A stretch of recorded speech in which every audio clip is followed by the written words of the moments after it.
Hoy nos vamos a meter de lleno en la historia de una figura que, vamos, sin exagerar, es el icono más reconocible del mundo del videojuego, Super Mario. Yo diría que de la cultura popular en general, casi. Pues también, para que nos hagamos una idea de la escala, ha aparecido en más de 200 juegos y ha vendido más de 775 millones de unidades. Una barbaridad. Son cifras que se escapan a la lógica, la verdad. Desde luego. Y por eso, con la ayuda del libro Videojuegos Legendarios Super Mario, vamos a explorar cómo un personaje que empezó casi de secundario se convirtió en este fenómeno global.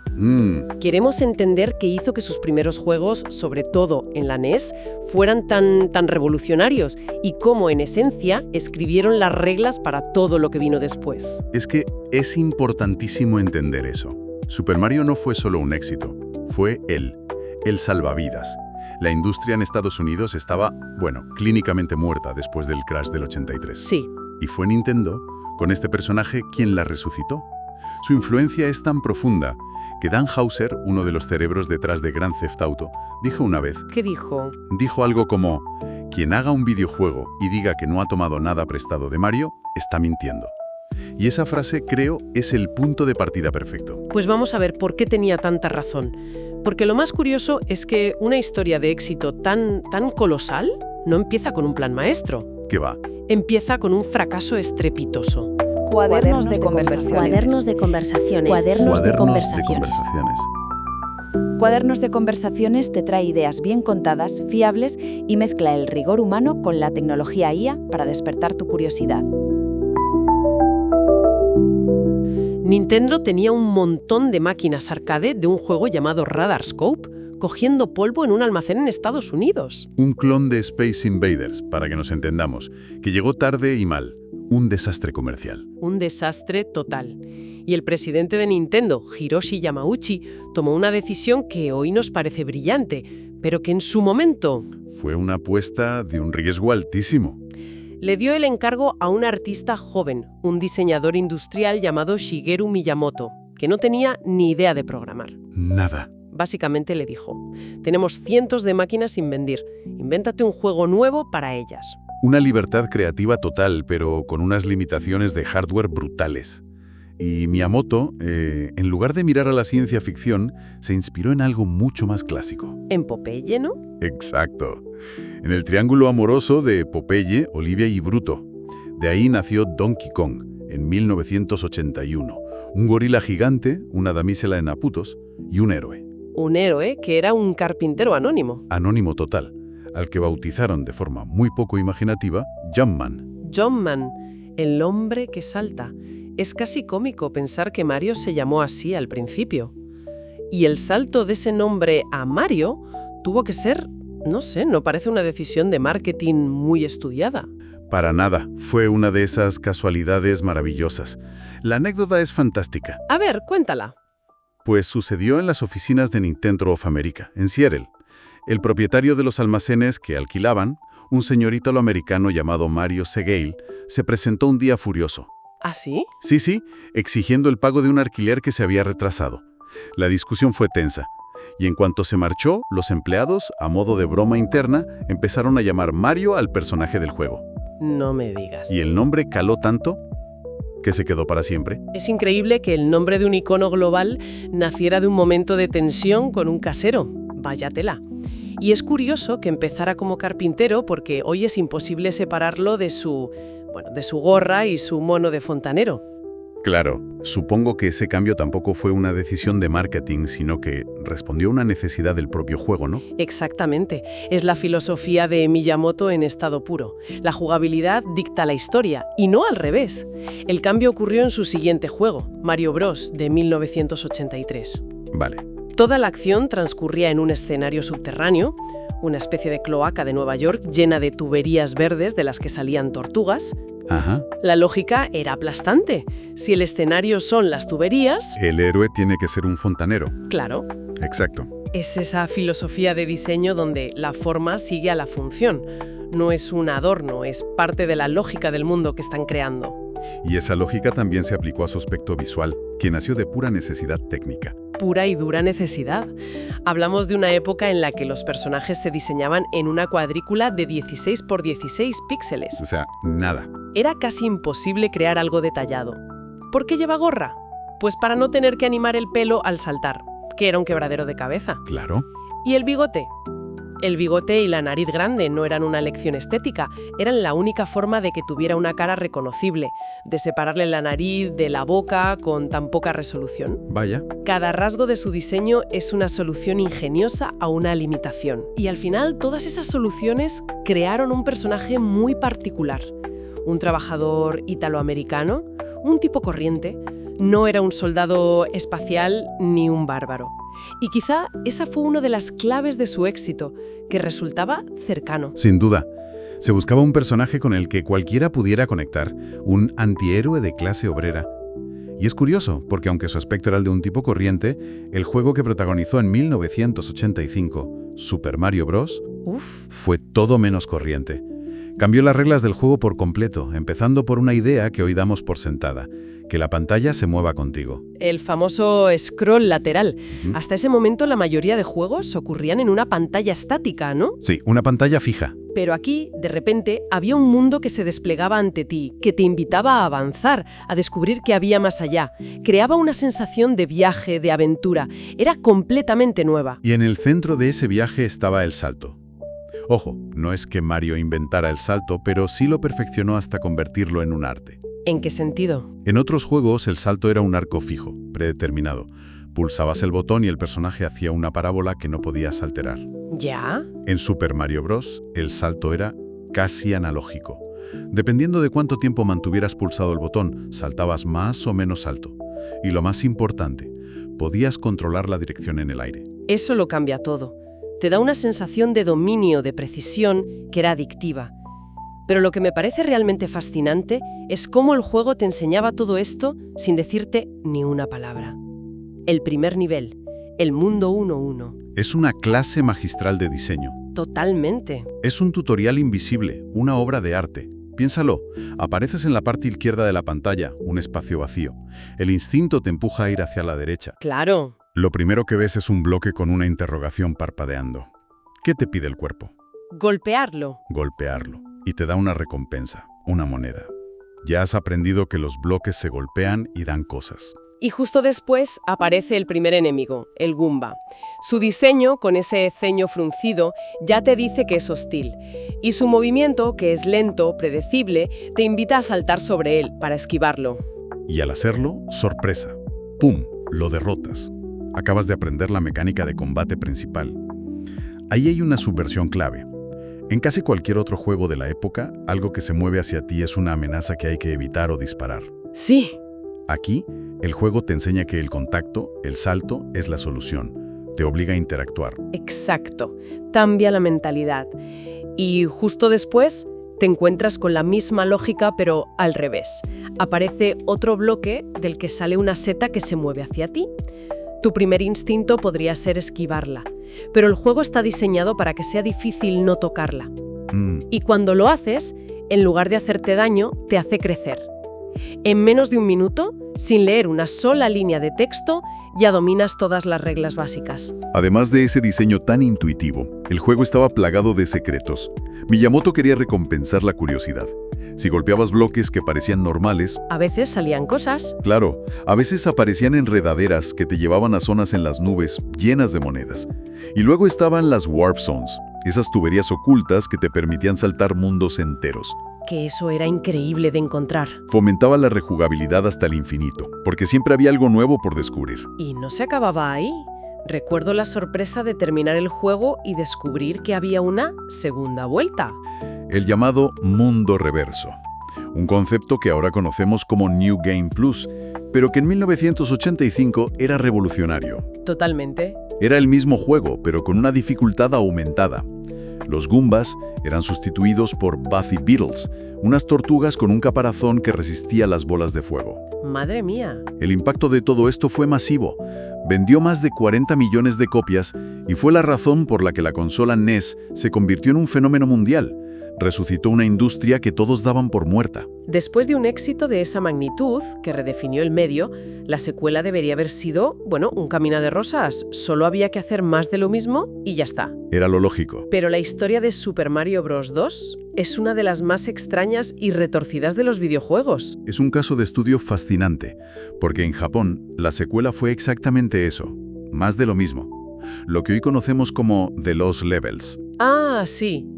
Era una continuación directa, con los mismos gráficos, pero con una dificultad brutal, diseñada para los jugadores que ya dominaban el primer juego.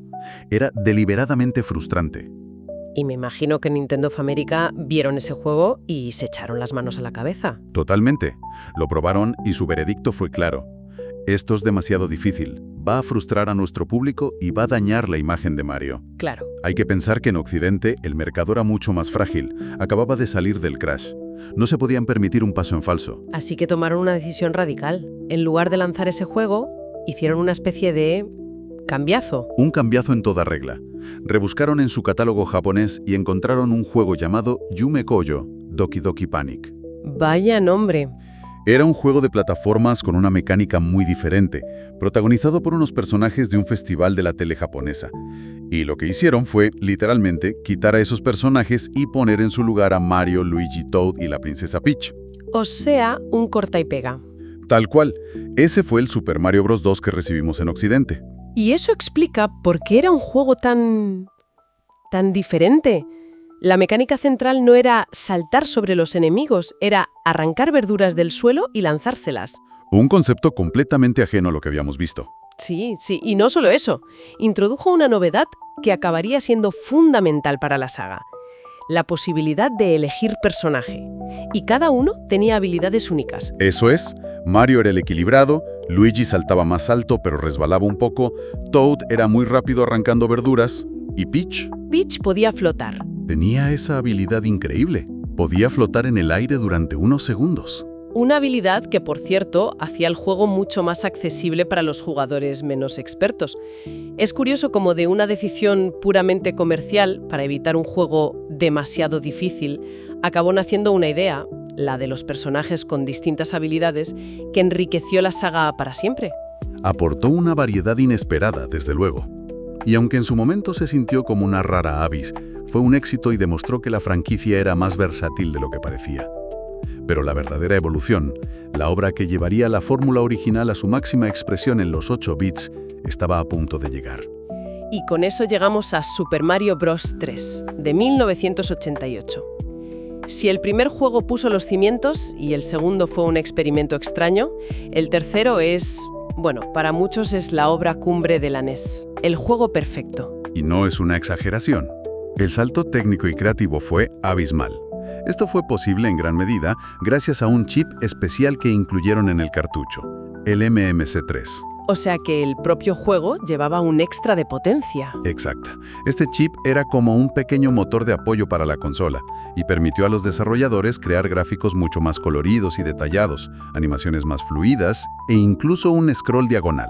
¿Que se creía imposible en la NES? Se creía imposible, sí. Pero más allá de la tecnología, las novedades jugables fueron espectaculares. La más icónica, por supuesto, la superhoja, que le daba a Mario una cola de mapache y le permitía volar. Volar, una fantasía que Miyamoto tenía desde el primer juego. Por fin la tecnología le permitía hacerla realidad. Y no era un vuelo fácil, ¿eh? No, era ilimitado. Había que coger carrerilla para llenar una barra de potencia. Era una mecánica profunda y muy satisfactoria.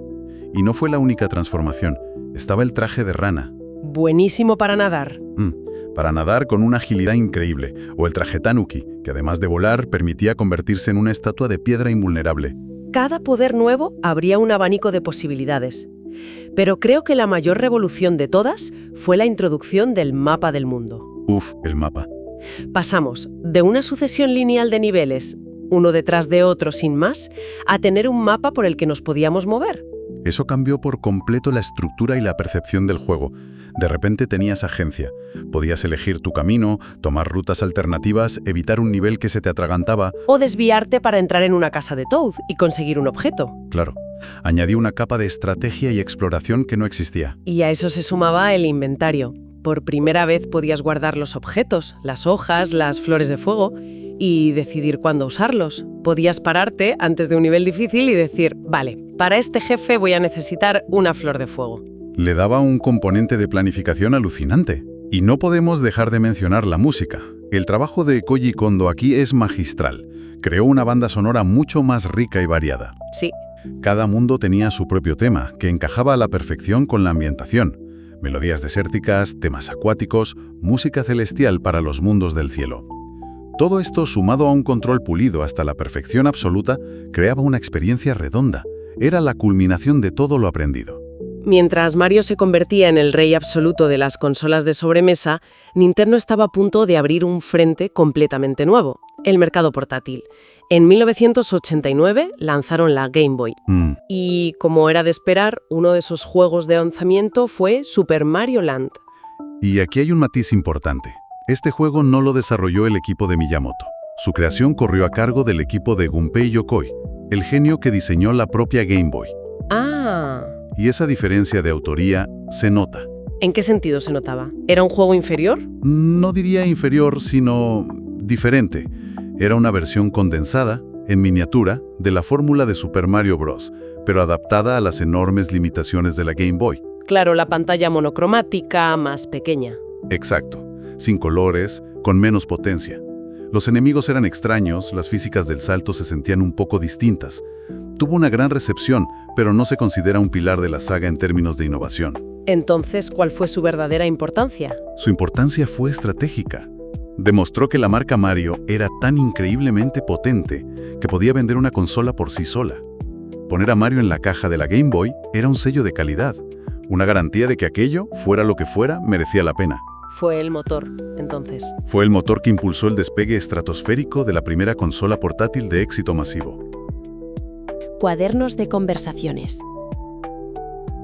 Y con la llegada de la Super Nintendo, la consola de 16 bits, la filosofía volvió a cambiar con Super Mario World. Sí, el enfoque pasó de la acción pura y dura a la exploración. A buscar secretos. Exacto.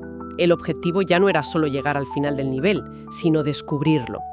Los niveles se llenaron de salidas ocultas, rutas alternativas, y la introducción de Yoshi fue la pieza central de esa nueva visión. Yoshi fue un antes y un después. Ya no era solo saltar, era interactuar con el mundo de una forma nueva, usar a tu compañero para llegar a sitios que antes eran inaccesibles. Fue un diseño mucho más sutil y profundo. Y todo esto nos lleva a principios de los 90.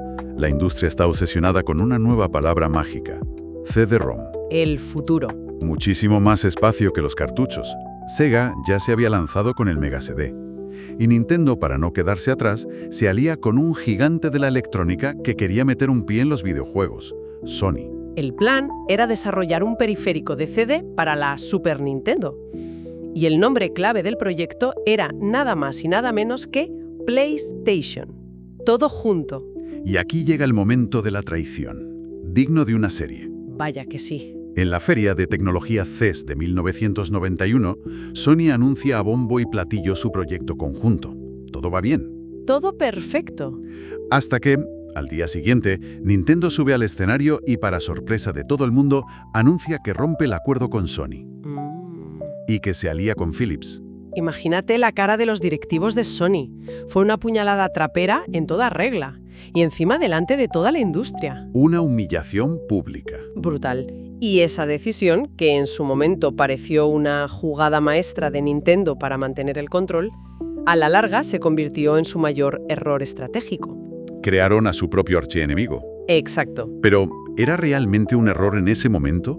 Visto con los ojos de Hiroshi Yamauchi, el presidente de Nintendo, que era famoso por su control férreo. Férreo es poco. Ceder el control de las licencias y el software en CD a Sony era impensable para él.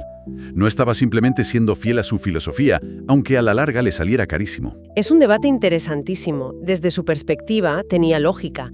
Quería proteger su ecosistema. El problema es que subestimó la capacidad y el orgullo herido de Sony.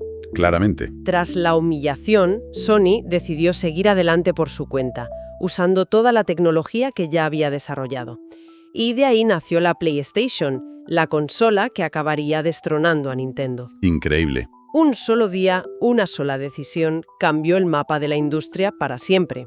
Con esa relación hecha añicos, Nintendo siguió su propio camino hacia los 64 bits, bautizaron su nuevo proyecto como Project Reality Sí.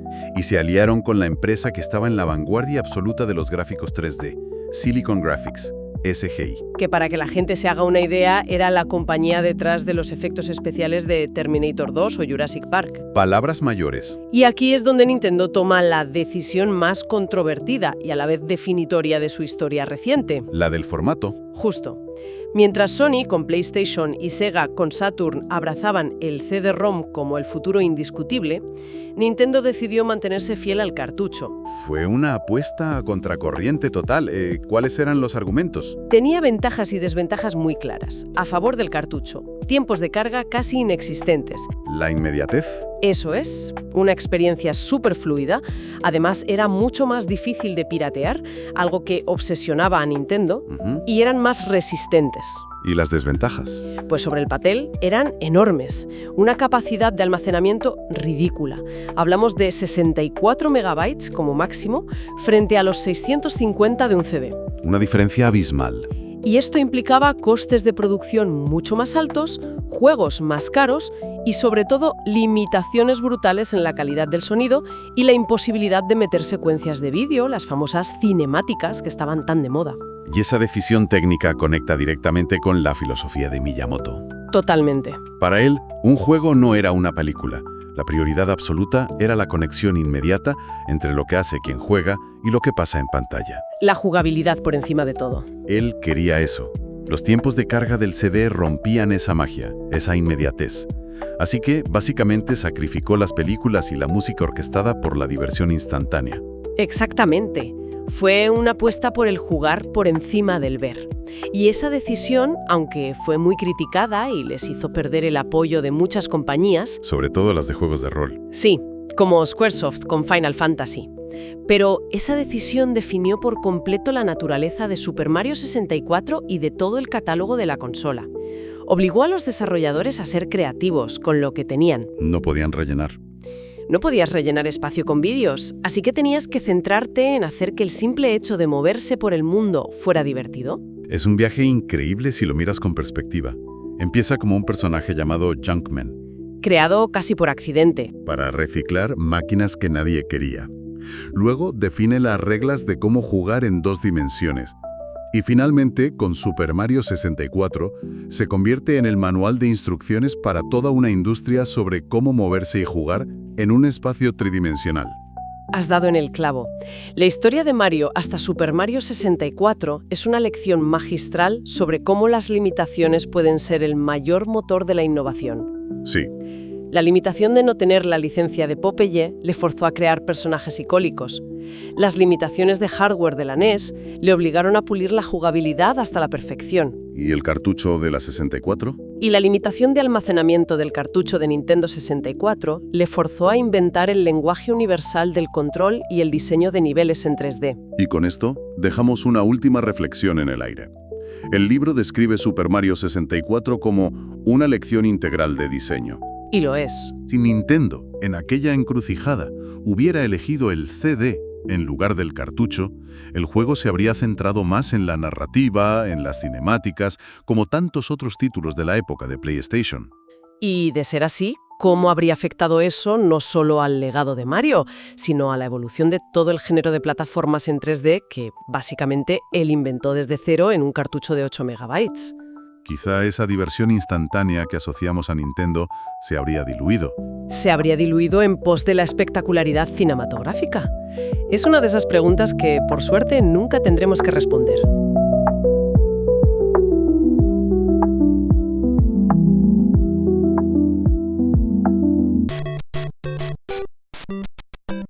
Cuadernos de conversaciones.